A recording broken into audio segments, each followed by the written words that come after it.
Engaging the community since 1970. This is WIS Awareness. Good morning. Thanks for joining us for Awareness today. I'm your host, Leland Pender. Well, millions of you by now have seen the movie just out, Black Panther, all across the country and the world. The movie adapted from a decades-old comic featuring predominantly black characters is shattering records for attendance and revenue. According to the Internet Movie Database, T'Challa, the king of Wakanda, rises to the throne in the isolated, technologically advanced African nation, but his claim is challenged by a vengeful outsider who was a childhood victim of T'Challa's father's mistake. The movie has been a marvel and cultural phenomenon that sparked many important conversations. This morning we talked with one local expert about why. Good morning, and thanks for joining us today for Awareness. Today I am on the campus of USC, and I'm joined by Dr. Kiana Whitted, a professor of African American Studies and English here at the university, And we're going to dive in today to kind of learn more and dissect Black Panther. Of course, this movie that just came out is just having ripple effects all across America and the world, and there's a lot of meaning behind it. So for more on that, I want to bring in Dr. Whitted this morning. Thanks for joining us. It's a pleasure to be here. Absolutely. So just first off, let's just start with, why do you think Black Panther was so successful that opening weekend and continues to be successful? Well, I think in addition to an amazing marketing strategy, the story has a lot to offer in the ways we think about kind of shared black cultural perspectives and unity.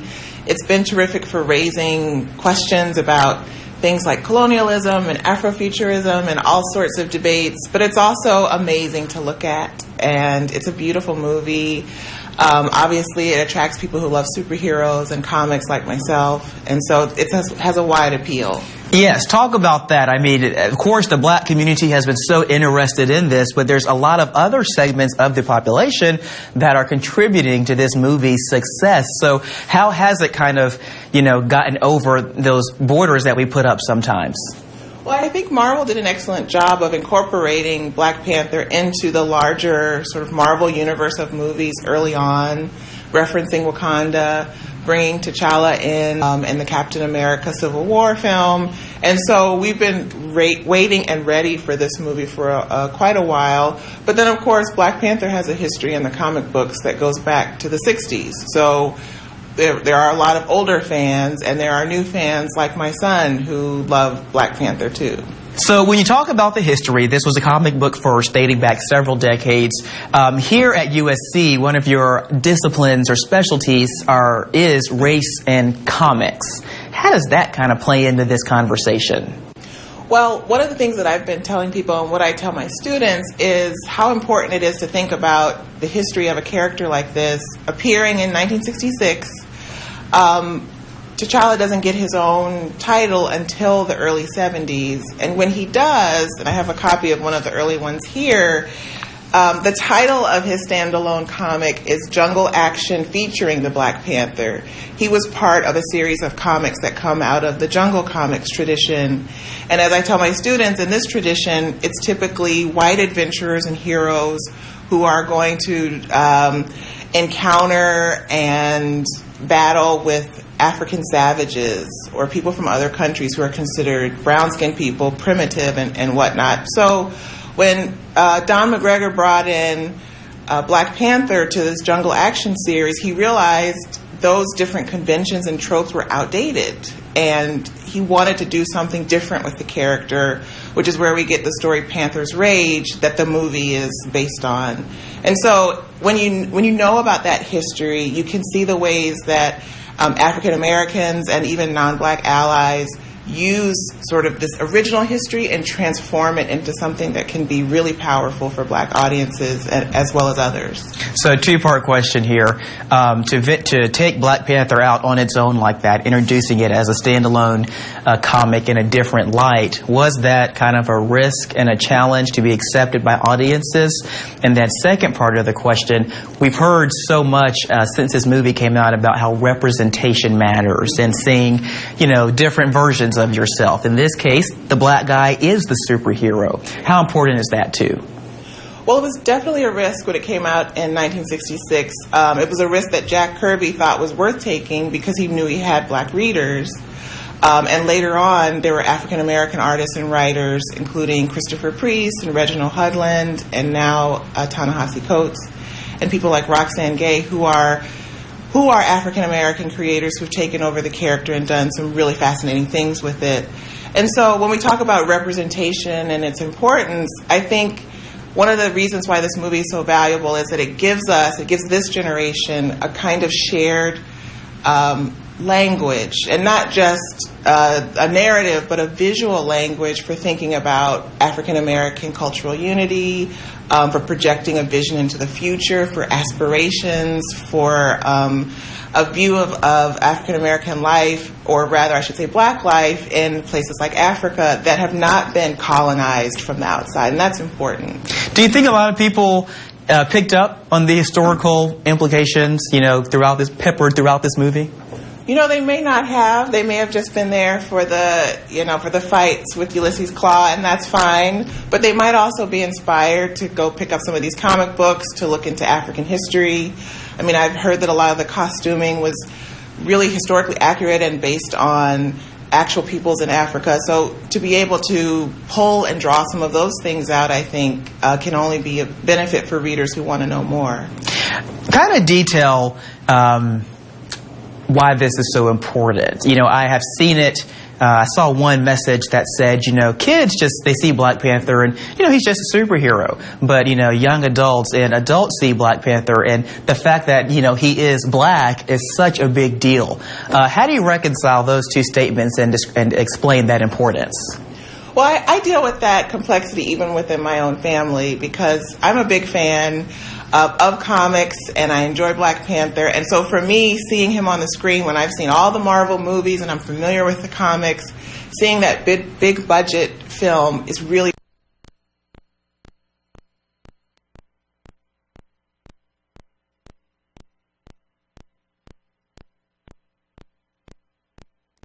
Americans.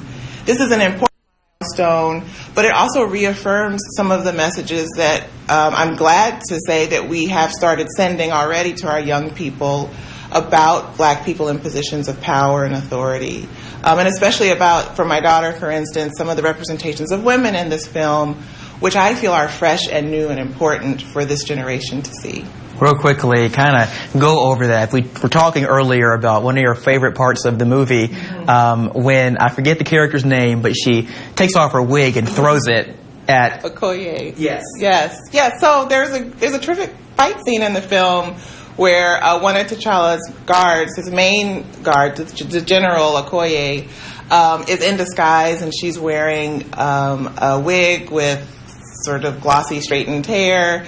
And she comments on how it's itchy and everything. So when she gears up for battle, one of the things she does is she, as we were saying, she weaponizes that wig and tosses it at her assailant. And so there's sort of a nice double message there in terms of standards of beauty and how we think about attractiveness and so forth. And Okoye is a beautiful and strong and vulnerable at times figure, and I really like the way that they portrayed her in the film. So really it's multi-layered, just all the education that can be gleaned from this movie. Absolutely, yes. Okay. Thanks, Dr. Whitted. A short break here this morning, right back here after the break.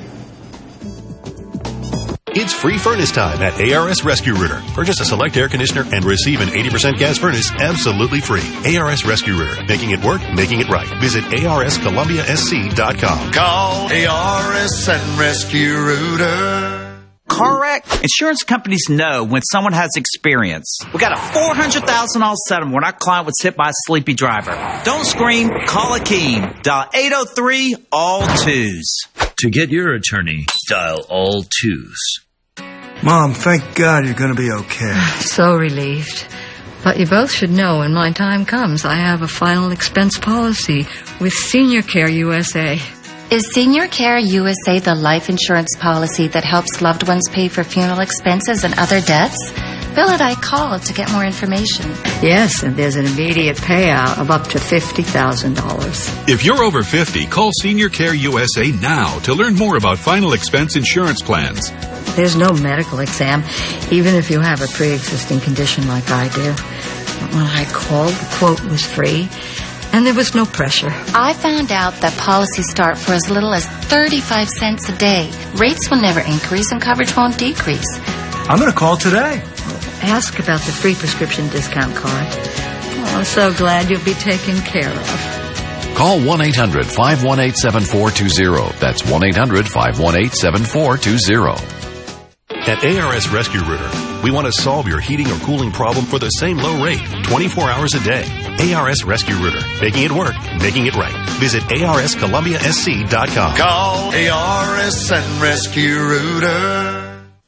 Welcome back this morning. Talking about Black Panther, the movie that just came out. And joining myself and Dr. Whitted today is Dee Miller, one of Dr. Whitted's students. And you also study race and comics and other facets of African American studies here at USC. So talking about Black Panther, how did you feel when you walked out of that movie theater and having seen it? I was in shock. Like, I loved it so much. As soon as I finished watching it, I wanted to go back and watch it again. And it was really exciting. I guess exciting is the best way to put it. One, walking into the theater and seeing so many people, a lot of black people, really excited. People are dressed up. You know, we were hyping it up for a while, and I felt like it lived up to expectations. And so I imagine that was something you hadn't seen before, going to a theater and having that experience. No, not in a superhero movie. Yeah. Not at all. Yeah. So what's your take, given your study of race and comics and what you know just about history and seeing Black Panther come out, you know, today in 2018, what's your take on the commentary this provides in, like, today's society? I thought it was very interesting. We've seen some good conversations on Facebook, Twitter, and social media about Killmonger versus T'Challa. And people kind of taking that as like a reform versus revolution sort of conversation and tying it back to, well, maybe this is similar to like a Martin Luther King versus Malcolm X type situation, or maybe this is W.E.B. Du Bois and Marcus Garvey type. So it's interesting to see those conversations. And also, is this an analogy for relationships between African Americans and Africans? So, yeah. Oh, that's a really great point. I don't think I've heard that brought up yet. Dr. Whitted, I wanted to talk to Dee to get just kind of that younger perspective, because that's the generation that's, you know, really, really into this movie. So when you talk with your students about this movie and you're hearing Dee talk about it right now, what do you feel like they're getting out of it? Well, Dee brings up some great points, and I'm so glad it means I'm doing my job because I mean, she is seeing and picking up on some of the themes that circulate through the movie that aren't just about, obviously, the special effects and the superheroics, but they're also about how does one lead a country that is trying to protect something precious like vibranium or like the lives of their citizens to be free and whole people, how best to do that and achieve that. And as she suggested, you know, we have a character in the film, Eric Killmonger, who wants to use violence and war in order to make that point, whereas T'Challa wants to use diplomacy and other tactics to reach out beyond Wakanda. So I mean, I think that's terrific that students and young people and all the viewers are making those connections. What can you tell me about, and either one of you can chime in here, with this movie, you know, it being an all-black cast, you know, the historical subject matter is based on an all-black comic book, and it's been so successful. It would not be, you likely wouldn't see in a largely white movie a black main character, but that movie would probably still see success. So I guess my question is, how do you explain possibly the thinking that, you know, you can be successful in this environment, but maybe not as successful in this environment? Does that make sense? Okay. You think you want to take that?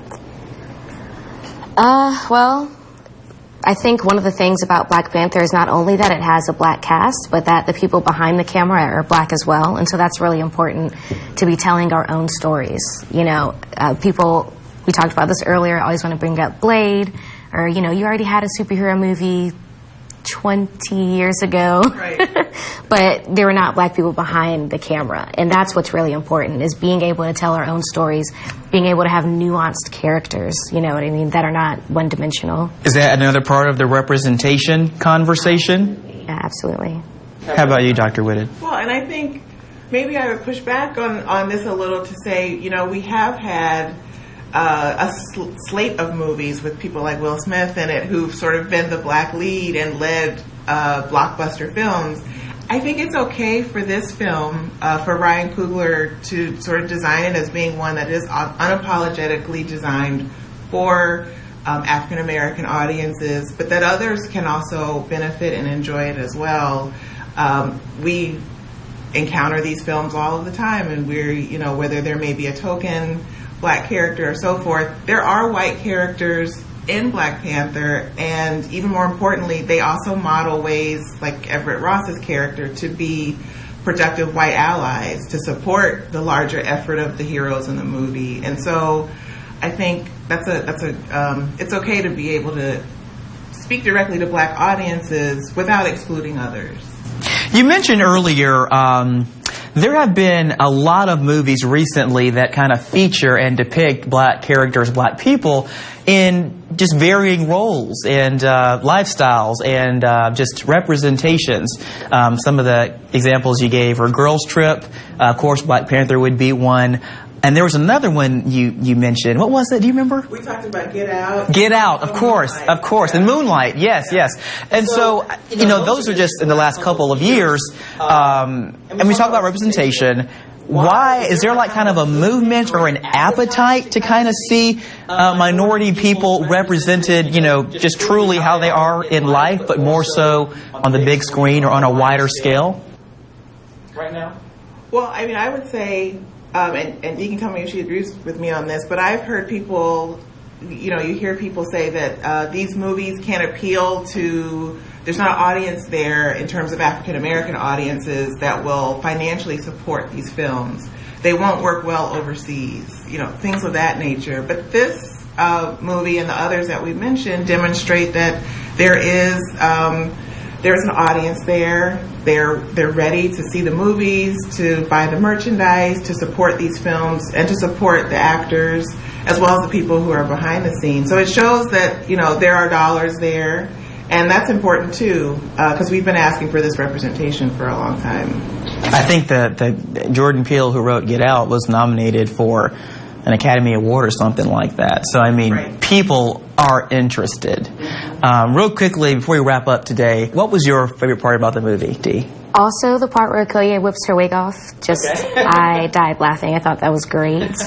And the part where T'Challa goes to the spirit world, that was really interesting and important to the comics, because that's a recurring theme and a recurring place throughout the comic books. That's cool to see on the big screen. All right. Well, thank you both for joining us, or joining me and our viewers this morning on Awareness. This is a really important movie, and it's great to kind of just, go under the surface and see what it's really all about and the implications for our culture and, our world today. So thank you. Thank you. Thank you. All right, more awareness coming up after the break. Leeza's Care Connection reopening after being closed for several months after a big storm, and a scholarship fund gala that's happening that's been established to honor an education legend here in the Midlands. An exciting development today. Every game is tied up at all nines across the board. All nines? Is this a George Sink commercial? It is. Heard on the highway or heard at work? Don't get tied up waiting for your check. Call all nines.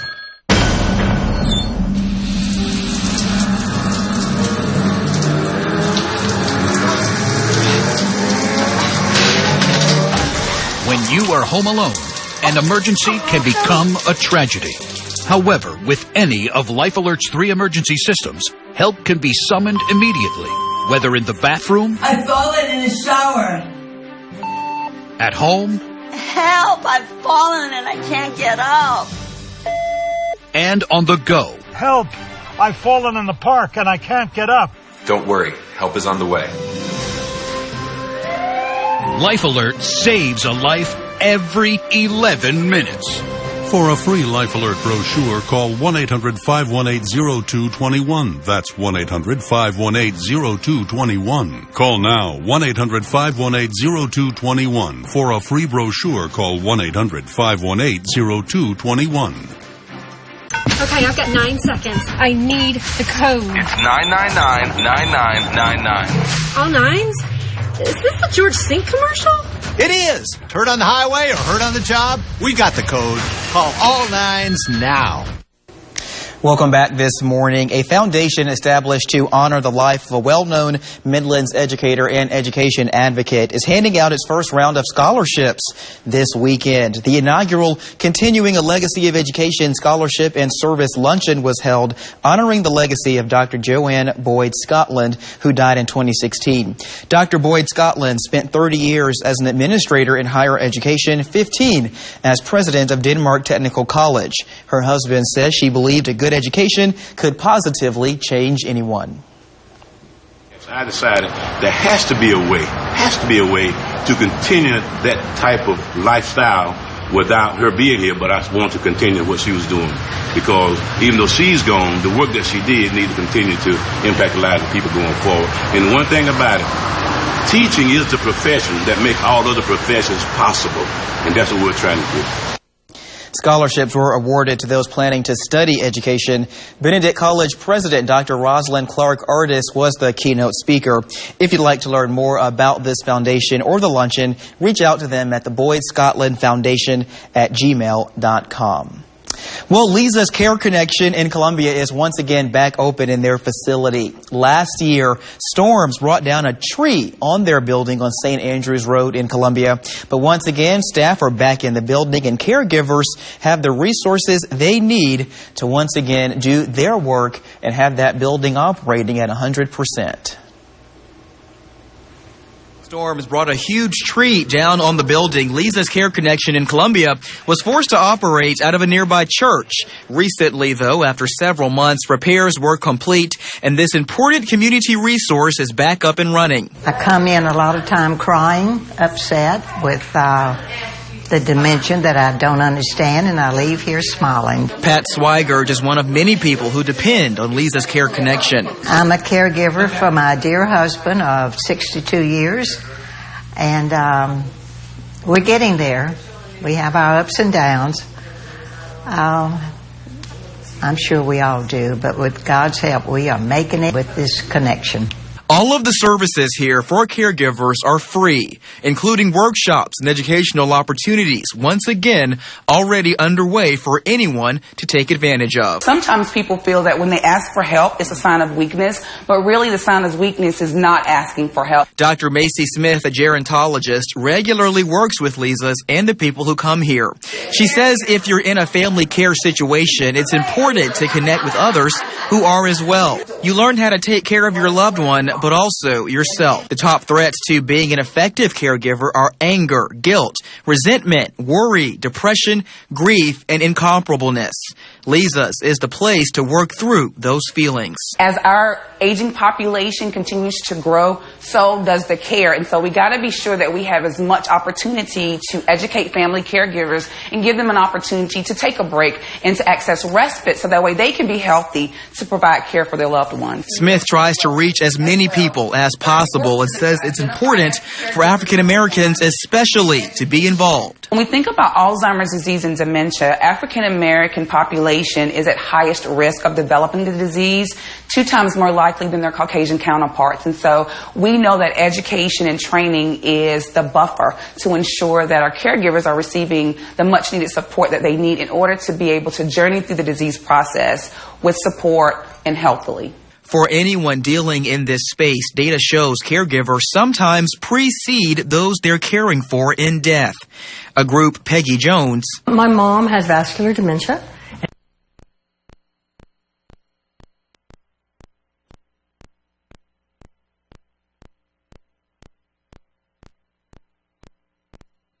And success. Support that I get here is just phenomenal. If you would like to learn more about Dr. Smith and her work, visit her website at dtconsultant.com. And every Friday in March, she will be delivering Dementia Speaks workshops there at Leeza's Care Connection in Columbia. And to learn more about Leeza's Care Connection, you can visit them at their site on St. Andrews Road. You can also call or visit their website, leezascareconnection.com. More awareness after the break. This is an important update for all seniors. Funeral costs continue to rise. If you're a United States resident between the ages of 40 and 85, you cannot afford to wait any longer to get this booklet. If you are concerned about who will be the bill for your funeral, concerned about burial or cremation costs, the cost of a funeral service, or any other final bills you may leave behind, then you need to act now. Updates have been released regarding funeral costs in your area, plus information about government benefits and available assistance for seniors. Call now and request the 9 things every senior needs to know about funerals and discover what can make the difference between having a respectable funeral someday or something less than you deserve. Learn how easy it be to qualify for life insurance cash benefits, money that can be delivered to your loved ones within 24 hours when the time comes. Don't put it off. Call the number on your screen and request the 9 things every senior needs to know about funerals. You may be surprised by what it reveals. Call now. To get your free booklet, call 1-800-710-3500. You have absolutely no risk or obligation. That's 1-800-710-3500. 1-800-710-3500. Don't wait. Call now. Real quickly, more details on Leeza's Care Connection this morning. These are those details for you. They're located at 201 St. Andrews Road in Columbia. 803-888-7525 is their number. And again, their website is leezascareconnection.org if you'd like to learn more or get connected. Thanks to everyone a part of our show this morning. Hope you enjoyed it. See you back here next week.